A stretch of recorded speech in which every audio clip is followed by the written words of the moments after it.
بھارت کے تیسری مرتبہ نو منتخب وزیر اعظم نریندرا مودی نے 20 اور 21 جون کو کشمیر کا دورہ کیا ہے، مقبوضہ کشمیر کا، اور پتہ نہیں کس بل بوتے پر کیا ہے، سمجھ سے باہر ہے کہ کیوں دورہ کیا ہے۔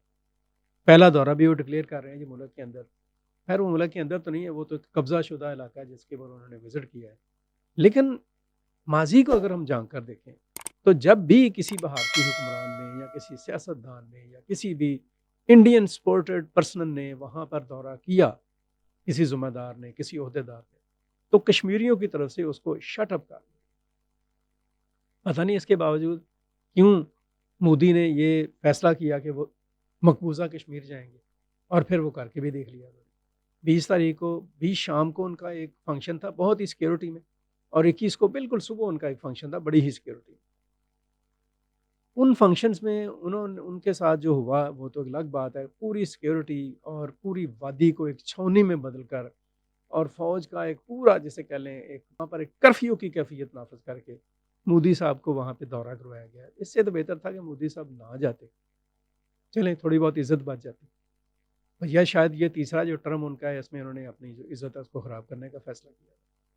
الیکشن میں بھی ان کے جو رزلٹ آئے ہیں انہیں پتہ ہونا چاہیے کہ ان کو وہ سیٹیں نہیں ملی جو سیٹیں انہیں چاہیے تھیں۔ وہ جو اب کے بار 400 پار والی بات وہ کر رہے تھے وہ نہیں ہوا۔ 400 کیا پار ہونا، ان کو 300 بھی پار نہیں کر سکے، 250 بھی پار نہیں کر سکے۔ مودی کی جو پارٹی ہے بھارتیہ جنتا پارٹی، اس نے 240 سیٹیں جیتی ہیں، جبکہ حکومت سازی کے لیے 272 سیٹیں چاہیے تھیں لوک سبھا کے 543 نشستوں میں سے۔ اب وہ جو 272 کا فگر ہے وہ انہوں نے اپنے اتحادیوں کو ساتھ میں لا کر پورا کیا، اور وہ اتحادی مل کر بھی 300 پار نہیں کر سکے۔ 293 سیٹس ہوئیں، حکومت بن گئی، لیکن یہ حکومت جن بنیادوں پر بنی ہے، اس سے پہلے تو مودی صاحب کا ایجنڈا جو تھا وہ شاید اقتصادیات تھا، وہ انڈیا کی ترقی تھا، انڈیا کو دنیا سے جوڑنے کا تھا، بے روزگاری کے خاتمے کا تھا۔ لیکن یہ جو الیکشنوں میں یہ تو اسپیسیفکلی بڑا ایک پاکستان دشمن ایجنڈے کے اوپر مودی نے الیکشن لڑے۔ ملک کے اندر جتنی بھی غیر ہندو اقلیتیں ہیں ان سے دشمنی اور نفرت کے ایجنڈے کے اوپر الیکشن لڑے۔ کشمیر کے اوپر جو ان کی انڈین آئین کا آرٹیکل 370 اور 35A ہے، اس کو قتل کرنے کے ایجنڈے کے اوپر الیکشن لڑے۔ بابری مسجد کو شہید کر کے وہاں پر رام مندر کی تعمیر کر کے، ایون اعتدال پسند ہندوؤں کو بھی مایوس کر کے، اور ایک شدت پسندی کو فروغ دے کر جو انہوں نے سوچ اختیار کی، اس ایجنڈے کے اوپر الیکشن لڑے۔ پھر وہ کشمیر بھی جا رہے ہیں۔ اگر میں کشمیر کی بات کروں تو میرا مشورہ ہوگا مودی کو کہ وہ اگر اتنے ہی بڑے جسے کہا جا سکتا ہے لیڈر ہیں تو کشمیر کے اوپر انصاف کریں۔ کشمیر کے عوام کی یہ چوتھی نسل ہے جو حق خود ارادیت کے لیے، استصواب رائے کے لیے جدوجہد کر رہی ہے، اپنی جانوں کی، اپنی جائیدادوں کی، اپنی زندگیوں کی، اپنی عزتوں عصمتوں کی قربانی دے۔ کشمیر کے کو 80 لاکھ کے قریب لوگ ہیں جن کے اوپر 9 لاکھ مسلح انڈین فوجی ہیں، بالکل دہشت گردوں کی طرح سے۔ کوئی 7-8 کشمیریوں کے اوپر ایک فوجی مسلح۔ کیا اس سے بڑی اور کوئی علامت ہو سکتی ہے کہ بھائی کشمیر آپ کا نہیں ہے؟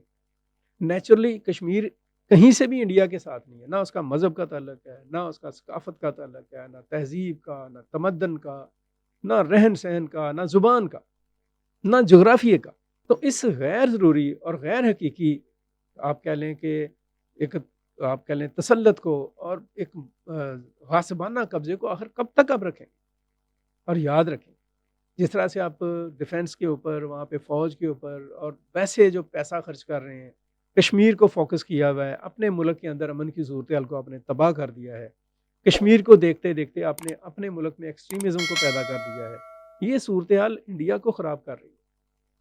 اگر کشمیر کا منصفانہ فیصلہ نہ ہوا، کشمیر کے اوپر انڈیا نے پاکستان کے ساتھ جامع غیر مشروط مذاکرات نہ کیے، کشمیری عوام کی آزادی اور جو ان کی خواہش ہے اس کے مطابق ان کو اپنے سیاسی مستقبل کا فیصلہ خود کرنے کا موقع نہ دیا، تو آپ یقین رکھیں کشمیر پر قبضہ تو بڑی دور کی بات ہے، خود انڈیا کے استحکام کو اور انڈیا کی سلامتی کو برقرار رکھنا مشکل ہو جائے گا۔ نریندر مودی سے میری درخواست ہے کہ وہ گورباچوف نہ بنے، انڈیا کے نہرو بنے، انڈیا کو آگے لے کر جائیں۔